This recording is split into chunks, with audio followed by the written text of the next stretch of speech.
belt manufacturer. A lot of you probably have never heard of Bestorq, I'm guessing. Okay. You ever heard of Goodyear? Yeah.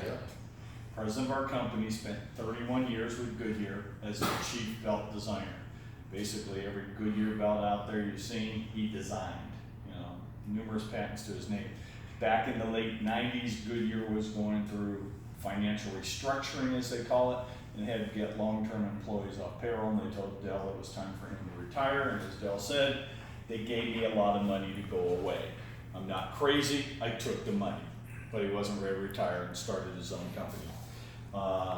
We are actually the second largest belt manufacturer in the world, second only to Gates. We produce over 1.2 million belts a day for worldwide distribution. So we've proven ourselves out there, relatively new in North America, but when Dell came on board after leaving Goodyear, he just does, all the belts that we use are designed and tested in Lincoln, Nebraska. That's our headquarters, is in Lincoln. He set up shop about a 9 iron away from where he spent 31 years. So right in Goodyear's backyard. So they're all designed and tested there. And by the end of this year, we will have the single largest belt testing laboratory in the country. You know, no one will have it more. So we do a ton of belt testing all right there in Lincoln.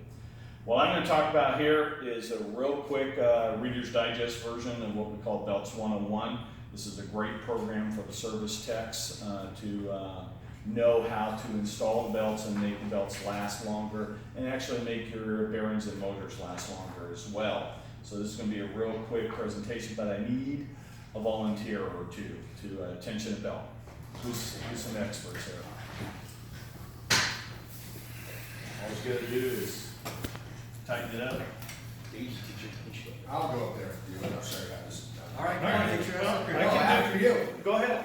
I'll take a couple. I'll take a couple volunteers. They're looking for that 1%.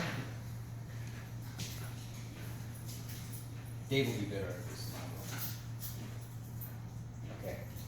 Right there. Yeah. Holy shit! Come on, Gary. Right. Come on, I'm videoing. This is going on social. Don't be messing with it. Who's that? Your sponsor? You gotta drink it. He does look like that Mountain Dew guy that replaced Dale Jr. Yeah.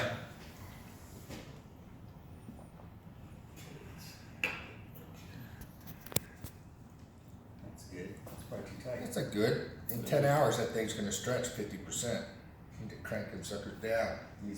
Their belts don't stretch. Yeah, they do. Oh, it does stretch. Actually, no, they don't. We'll get there. Okay, you Is done? that where you think the belts That's should where he thinks it should be. be? Okay. You're about 5 pounds of pressure on that belt. Now, right here is where you want to crank it. Hang on, man. I'm just checking stuff. Okay. Chicken alignment. It's a good thing to check. So where should it be? I can't tell you yet. He hasn't done it yet. Well, I'm gonna be closer, he's gonna be way off.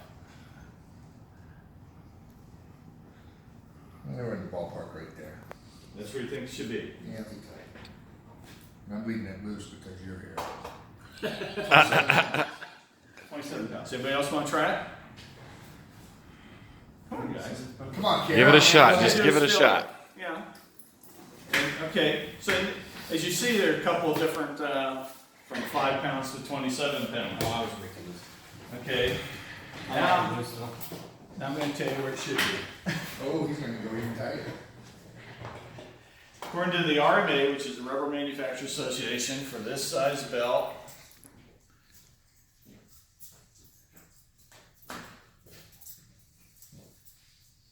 $134 pounds. Holy crap.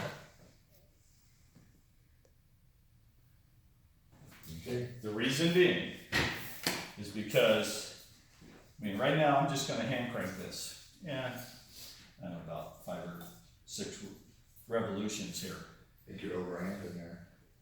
Okay, I'm going to talk to you about that too. What about the bearings? I'm going to talk to you about that as well. Okay, just those hand rotations, you know, when the fan's doing 1700 RPMs, that's a blink of an eye. I just went from 135 pounds to 118 pounds of pressure on that, just like that. And the reason being, I don't care care whose belt it is, mine, Gates, Browning, I don't care whose it is, everybody's belt will lose 40% of its tension in the first 72 hours of operation. It's gonna happen. Is it tension or is it stretching? It's not stretching. Belts have cords in them. Those cords are not elastic. Those cords cannot stretch. So your belt can't stretch. What is happening during that first 72 hours of operation?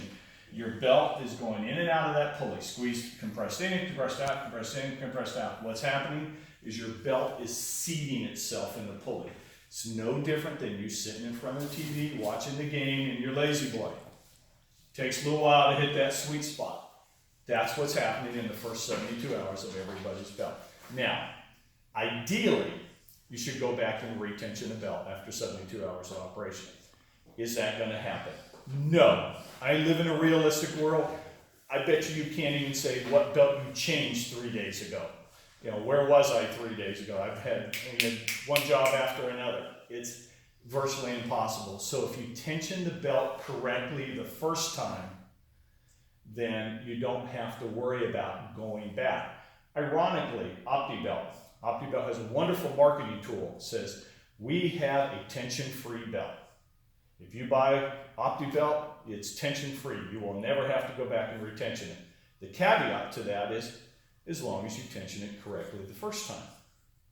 Well, guess what?